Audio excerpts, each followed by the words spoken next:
Hello, I'm back with another video. I know it's been a while, but this video is about being transformed by the renewal of your mind. Romans 12:2.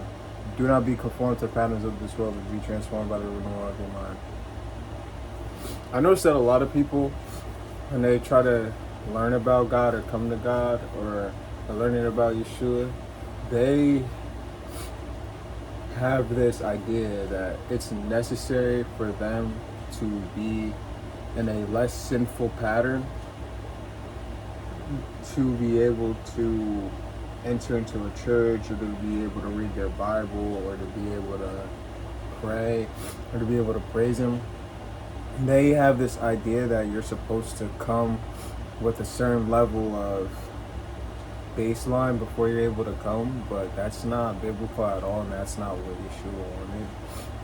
He wants you to come as you are, and then He changes you from the inside out. So on the inside, you may be starting to grow that fire and that passion and those seeds that bear fruit from the Lord, but on the outside, people see you and they see the sin still. They see the lying still. They see the cheating still. They see patterns of this world that people have that have been normalized, that make them feel as though you're probably not walking with God, and they see like things that they do. But we're called to love God with all our heart, and all our ways acknowledge Him, and He will direct our paths.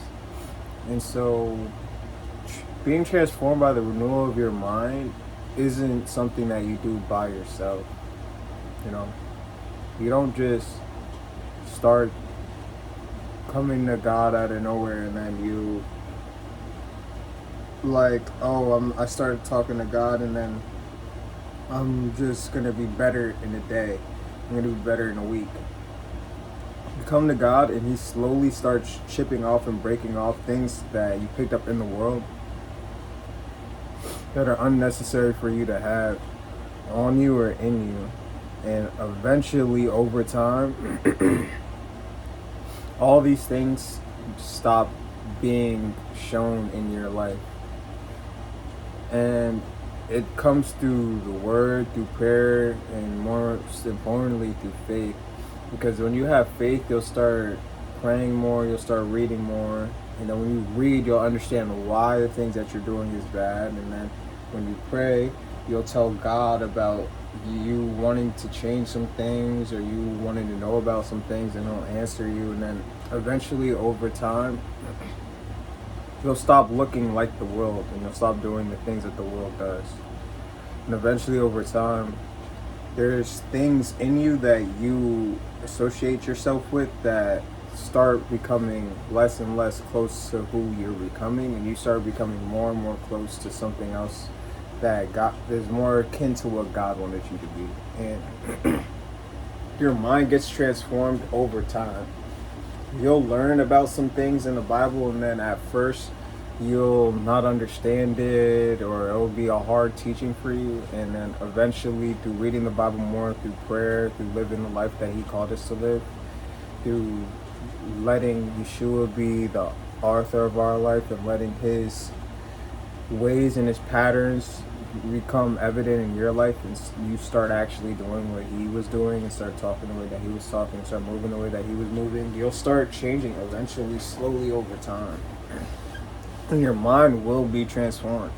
It's weird because you'll think that you're supposed to have all these things already, but you don't go into the shower when you're clean. You go to the shower when you're dirty.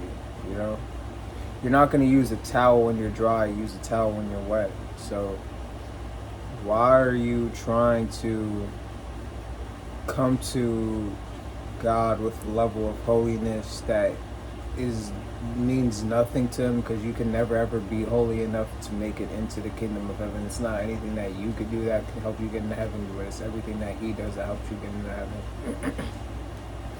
Being transformed by the renewal of your mind is the most beautiful thing that happens, because over time, when you realize and you see that the things you've been chasing in this world mean nothing, it breeds a level of discomfort at first, but then over time, a grandeur level of peace.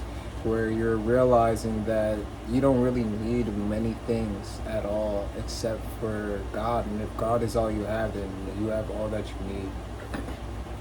You know, it's weird because at first, let's just say your habit is smoking, right? You're like, I gotta smoke every single day. I gotta smoke every single day, right? You gotta smoke 3-4 times a day, right? And then you start getting closer to God and you're just like, I'm gonna smoke 1 time a day. I'm gonna smoke 1 time every 3 days. I'm gonna smoke once a week. And then it goes down to once a month. And then after a while, you just stop smoking in general and you stop thinking about smoking. It doesn't become something that's a part of your mind. Your heart doesn't yearn for it, or your flesh is not attracted to it anymore. And I'm not saying that you might not never fall, but it's like more than likely, like 99% of the time, that you're just good off of it. Like you just don't care. Your mind has been transformed. Do not conform to the patterns of this world means do not do the things that the world does. Do not act in a way that the world acts. A lot of people think it's okay to have premarital sex, that it's okay for you to like drink what you want, eat what you want, smoke who you want, what you want. Some people live in certain countries where it's okay to like kill people and stuff, but like deep down we all know that all those things are wrong, even though people won't admit it, because we can see the inherent consequences that come with all of those things. When you drink, you could get liver damage, you could get into a bad car accident, someone else could crash into you and you don't even have to be drinking at all. Smoking leads to like lung cancer and other types of like breathing disorders, you know. Premarital sex can lead to unintended births or HIV and stuff. Killing people is just horrible because you're just ending a life. But over time, things that would have been normal to you are no longer acceptable to you, and you'll start looking at those things as if they're wrong. I'm not going to say that you're going to read the first book of the Bible, and then automatically have a whole new outlook at life. And I'm also saying that it's not possible that won't happen, but being transformed by the renewal of your mind is by renewing yourself in the word of the Lord and renewing yourself through prayer and asking Him to continually bring you closer to Him, continually to strip away things that are unnecessary for your growth and unnecessary for you to make it to where you're trying to make it with God and in this life.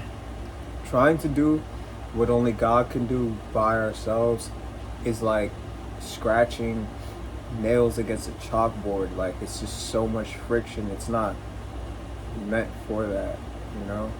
He's supposed to be the one to help us become these things that are better, that fulfill our, not our fleshly desires, but our desires of our heart and our spirit, which our spirit will desire to be closer to Him, to know Him, and to become what it is He called us to be. Our flesh will desire the things that are gratifying and easy for us to get, and the things that make us feel numb.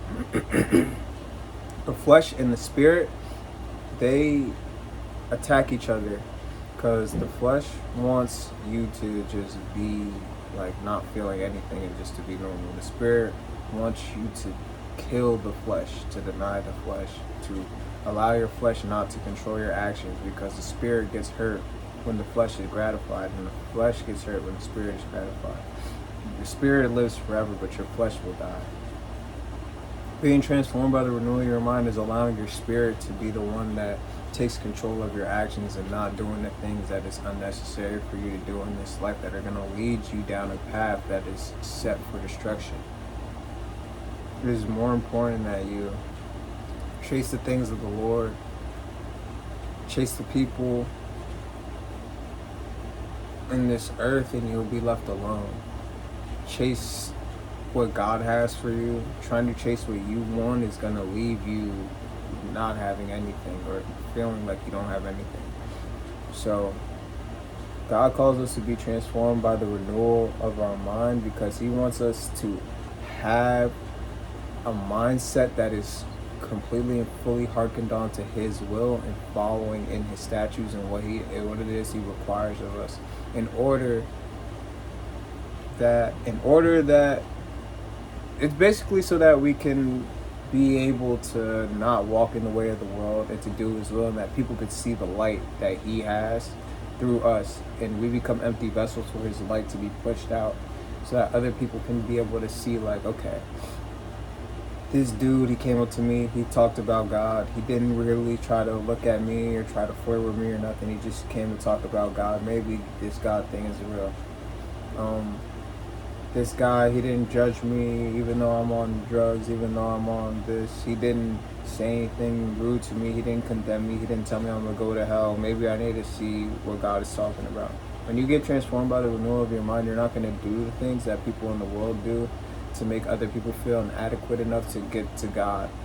Your goal as a follower of Yeshua is to let everyone know that God has a place for them in His kingdom, and He has a love for them. If they would hear it, then they hear it. If they don't, then they don't. But at least you being a person who's willing to go out and ask people about, their beliefs and talking about them is a great thing. And when you're transformed by the renewal of your mind, even when things don't go your way, you know that God has a way and a pattern and something worked out in the situation for you, so you don't have to be worried about the way that the situation looks, because the situation is going to work out. I promise you, God is going to work all things out for the greater good of those who love Him. You just got to continue to put Him first and put you second in every situation. He will transform your mind and you will be renewed. That's all I wanted to say. Yeshua Yahweh loves you, Yeshua loves you, and I love you. God bless you. Y'all be safe.